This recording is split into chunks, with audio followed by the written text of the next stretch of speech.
अभी एक स्टॉक दिखाएंगे। एक्चुअली ज्यादा रहता तो वो उस पे ज्यादा कुछ नहीं है, आपको ज्यादा चौसा के लिए देता।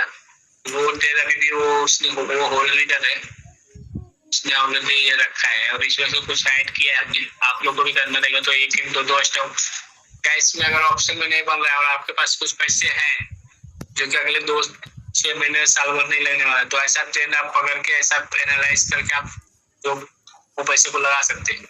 और वो पैसा ऐसा कुछ भी नहीं होगा, वो पैसे पे आपको परसेंटेज बाय रिटर्न मिलेगा ही मिलेगा। लेकिन हाँ, अगर आपको सिस्टम परफेक्ट किया तो जैसे मैंने कुछ दिन पहले 2 अक्टूबर 2023 को मैंने ये एनालाइज किया था बीडीएल का, वो सिस्टम में आपको बताने वाला है।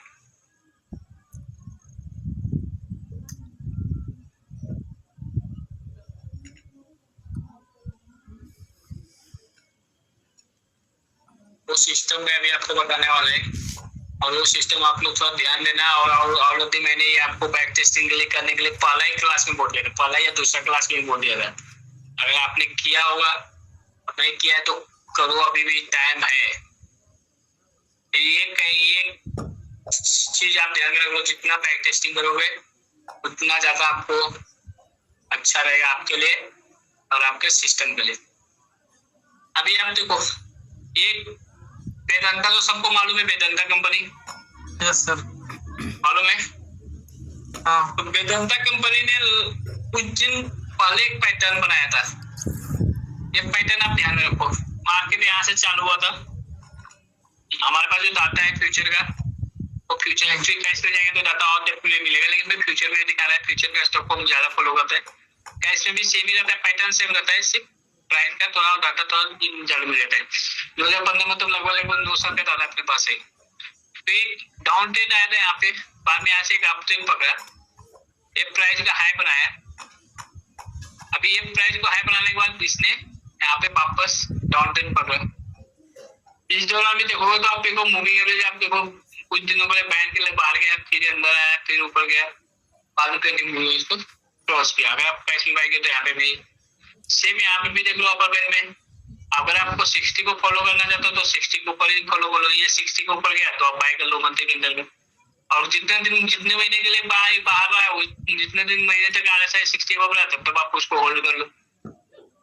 फिर उसके बीच में अगर ऐसा कुछ लग रहा है कि सिस्टम पैटर्न में टाइम कुछ देर के लिए टाइम का इश्यू आ रहा है, तो वहाँ पे आप उसका लो टूट गया है, इसका तो लो अभी तक टूटा नहीं, इसका भी क्लोजिंग प्राइस पे या लो प्राइस देख लो आप, यहाँ पे अभी भी नहीं जो रहा है, इसका भी एक हाई लो बना था, इस दिन कुछ तो रहेगा इवेंट वगैरह क्लोजिंग का, तो आप ये देख लो। लेकिन ये सब चीजें एक्चुअली अभी हम नहीं जाएंगे, हम जाएंगे जो हमने पढ़ाए थे पहला ही क्लास या दूसरा क्लास में उसमें। ये यहाँ पे देखो क्या हो रहा है, ये समझ में आ रहा है क्या हुआ था ये? Yes sir. इसको क्या बोलते हैं? Double bottom. डबल बॉटम जब भी बनेगा जब एक डब्ल्यू पैटर्न के जैसा साइन दिखेगा। तो आप देखो तो यहाँ पे एक पैटर्न नीचे आया, फिर ऊपर गया, फिर नीचे आया, फिर ऊपर गया, पहला। दूसरा, हमारा मार्केट और अराउंड कितने महीने से, ये बहुत डेप्थ है, ये एडवांस से भी ऊपर है, ये ध्यान में रखो। मैं बता तो रहा है आप लोग को, ध्यान में रखना आपका काम है। ये कितने तारीख को 60 ब्रेक किया था? 2021 1 मार्च, मतलब मार्च का कैंडल ने 60 को ब्रेक किया था। कितने महीने के बाद उसने 60 के ऊपर 60 के नीचे गया था? पहले 60 के नीचे कब गया था? 18 में, 2018 फरवरी, मतलब फरवरी के कैंडल में उसने 60 को ब्रेक किया, मार्च के कैंडल पे किया था। मार्च के कैंडल में 2018 में उसने 60 के नीचे आया था RSI और वापस ब्रेक किया मार्च 2021 में, मतलब 18, 19, 20, 21, 18 के बाद 19 हो जाएगा, 20 हो जाएगा, 21, 3 साल तक उसका मंथली RSI कहाँ पे था? डाउन ट्रेंड में था, साइड पे हो गया था, डाउन ट्रेंड में रहा, निगेटिव हुआ था। ये कैश का है, ये यहाँ पे ऑप्शन के व्यू से नहीं देखने का। इसमें कैश में पैसा कैसे बनता है? परसेंटेज बाय रिटर्न एबव, मैं तो बोलूंगा 50% से एबव रिटर्न कैसे कमाया जाता है कैश के ऊपर। और ये प्राइस भी देख लो आपके रेंज में, ऐसा नहीं कि मिडिल हम लोग नहीं ले सकते, ऐसा नहीं कि स्टॉक 12,000 13,000 मारुति जैसा नहीं, छोटा प्राइस पे 200-250 पे आप देखोगे तो जब हमारा बाय बना था तो 197 पे प्राइस था। लेकिन सिस्टम आप समझो, हमने इस टाइम मतलब इसके पीछे तो यहाँ पे तो हम कुछ भी नहीं किए थे क्योंकि हम मोबाइल मार्केट के बारे में सीख ही रहे थे। तो ये चीजें हमको ये पता चला जब ये 60 के ऊपर आया तो हमको क्या करना था, सिर्फ महीने का कैंडल देखना था कि 30 साल के बाद इसने 60 अबव किया है। फ्यूचर का स्टॉक है, फ्यूचर में अपने आप को रखने के लिए भी मार्केट में कंपनी को फ्यूचर स्टॉक में लिस्टेड एक बार हो गया है। 200 कंपनी जो रहता है वहां पे 185 आज के डेट में, तो उसके वो जो रेंज बाउंड है उसमें जो फिल करने के लिए जो उसको रिकमेंड मतलब उसके जो कैपिटल चाहिए, कैपिटल के वैल्यू, उसका जो बाकी जो रिक्वायरमेंट है सीबी का, तभी आप रह सकते हो सेबी में। तो ये 3 साल के बाद करेक्शन होकर ऊपर आया था, ठीक है। ये करेक्शन होने के बाद इतना जल्दी तो नीचे नहीं जाने वाला था, तो उसने लगभग कितने साल तक ऊपर रखा अपने आप को, मार्च 2021 से लेके मार्च 2021 से लेकर 2022 मई तक लगभग 1.5 साल अपने आप को उसने यहाँ पे इस केंद्र को लोग जोड़ दिया है। तो अपने आप को लगभग 1 साल 2 महीने मतलब 14 महीना तक इसने बुलिश रहा। अब इस दौरान आपको कुछ भी करने की जरूरत था क्या? पैसे बाय करके छोड़ भी देंगे 197-98 रुपए या 200 रुपए में बाय बनेगा और आपको रिटर्न 400-450 रुपए भी मिलता है, 400 रुपए भी मिलता है, तो भी 100% रिटर्न हो जाता है। 14 महीना 15 महीना में लोग जो 90% 80% रिटर्न हो जाता है। अगर उसके बीच में लोग बीच में तो वहां पे आप एग्जिट करते तो भी चलता है, लेकिन अगर आप बुलिश के साथ जाओगे तो उस टाइम RSI के हिसाब से जाओगे तो नहीं, ADX के हिसाब से भी जाओगे तो नहीं। तो ये सब चीजें अगर आप जानते हो तो ठीक है, नहीं जानते हो तो आप सिंपल प्राइस को भी देखोगे तो भी चलेगा, ठीक है। ये पीछे का हो गया, अभी ये तो पीछे का हो चुका है। अभी जहाँ से हमने ट्रेड किया है और अभी पकड़ के रखा है वो यहाँ पे अभी हमारा भी टाइम आने वाला है लगता है। अभी तो नहीं, मेटल सेक्टर ने सपोर्ट किया है, तो ये डबल बॉटम बना था, ये आप लोगों को पेपर आया था। तो ये पैटर्न में हमारा मार्केट में इस टाइम RSI ने 640 को ब्रेक किया था, मतलब बेरिश हो गया था। फ्यूचर का स्टॉक ने जब 60 के नीचे गया है, सॉरी 40 के नीचे गया है, तो फिर कुछ महीनों के लिए आपका बेरिश हो जाएगा। अगर ये देखोगे तो आप काफी महीनों के लिए यहाँ पे बेरिश एक्स्ट्रा होगा।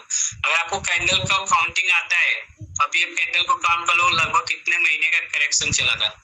अगर ये देखोगे तो 3 साल के मैंने ऑलरेडी यहाँ से यहाँ तक बता दिया था, पर यहाँ पे देखो तो कुछ भी ऐसा दिख रहा है कि RSI 640 को सपोर्ट दिया है, 40 को ब्रेक नहीं किया है।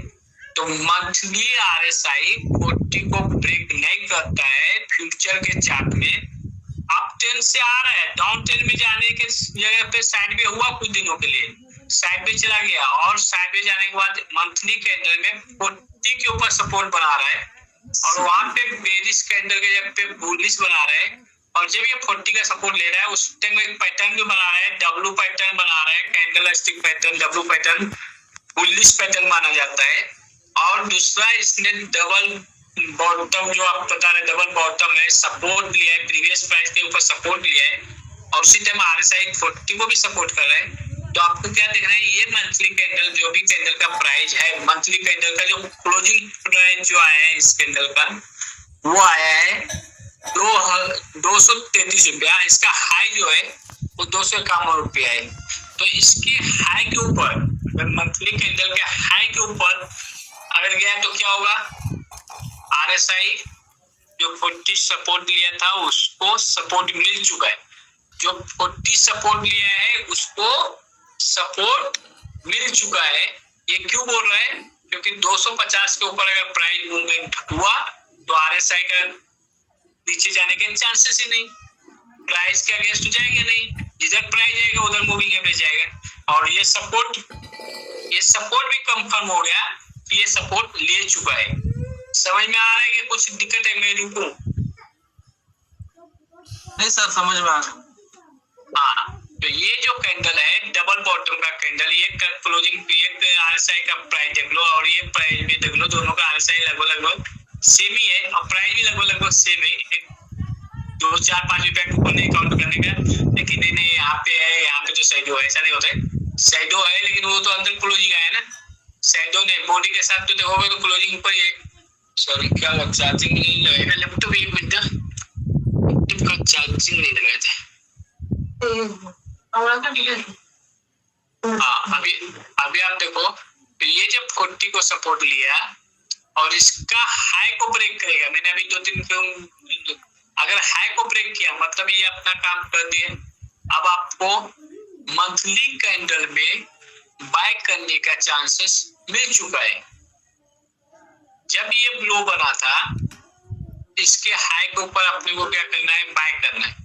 अब इसका टोटल प्राइस कितना है, लो प्राइस 228 रुपया होता है, हाई प्राइस 251 रुपया 50 पैसे, मतलब 252 रुपया पकड़ लो राउंड फिगर। टोटल 22 रुपया होता है, इधर कितना होता है 24 रुपया का। अभी 24 रुपया का आपका स्टॉक 24 रुपया का आपका स्टॉक हो चुका है। कितना का 24 रुपया का आपका स्टॉप लॉस हो चुका है। अब एक रिस्क और रेशियो भी बताया जाता है। चलो नेक्स्ट क्लास का थोड़ा सा एक पैटर्न थोड़ा सीखा। अभी क्या है रनिंग में तो आप देख लो, लो प्राइस कितना है 228 रुपया का, हाई प्राइस कितना है 251 रुपया 50 पैसे, मतलब इसको 252 रुपया पकड़ते हैं। तो इसमें कितना निकल के आता है 24 रुपया का आपका स्टॉप लॉस हो गया। किस कैंडल पे हुआ, मंथली कैंडल पे।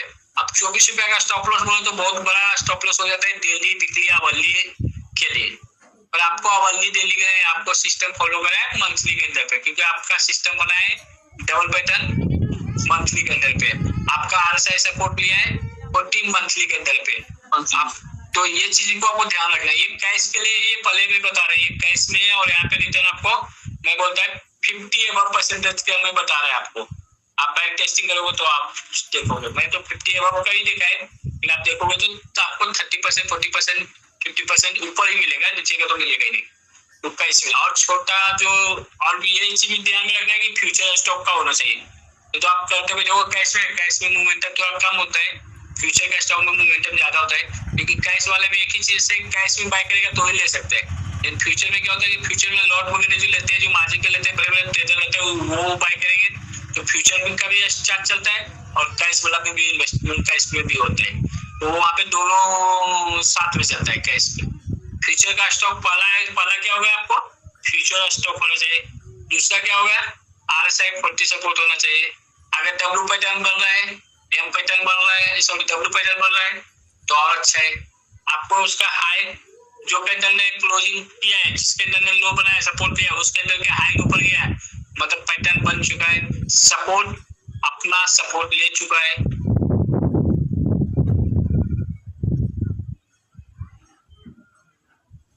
समझे। अब यहाँ पे क्या होगा कि आपको 24 रुपए का स्टॉप लॉस मिला। अब आपके पास कैपिटल कितना है, फॉर एग्जाम्पल के लिए अगर आपने एक एग्जाम्पल के लिए मैं बता सकता कि अगर कैश में बाय करना है तो अभी क्वेश्चन आएगा कि सर मैं कितना क्वांटिटी लूं और कितना का रिस्क लेने वाले। तो अगर आपने रिस्क एग्जाम्पल के लिए आप समझो कि आप रिस्क कितना के ले सकते हो। अगर आप एक एग्जाम्पल के लिए ले लो कि आपके पास 1 लाख कैपिटल है या 2 लाख, क्या आप लोग बताओ एक एग्जाम्पल के लिए आप लोग कैपिटल अगर कितना बताते हो, मैं उस हिसाब से बता दूंगा कि कितना का लेना है, बाय करना है।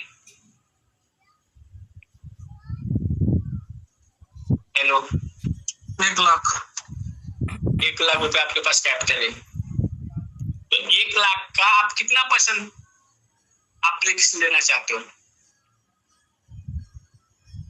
क्योंकि आपको ये सब चीज आप कितने परसेंट के हिसाब से आप चलोगे कि मेरे को इतना परसेंट है, मैं 1 लाख रुपए इन्वेस्ट करूंगा, 1 लाख रुपया मैं इन्वेस्ट करूंगा, लेकिन मैं उसमें से कितना परसेंट का लॉस लूंगा वो आपको पहले डिसीजन लेना है।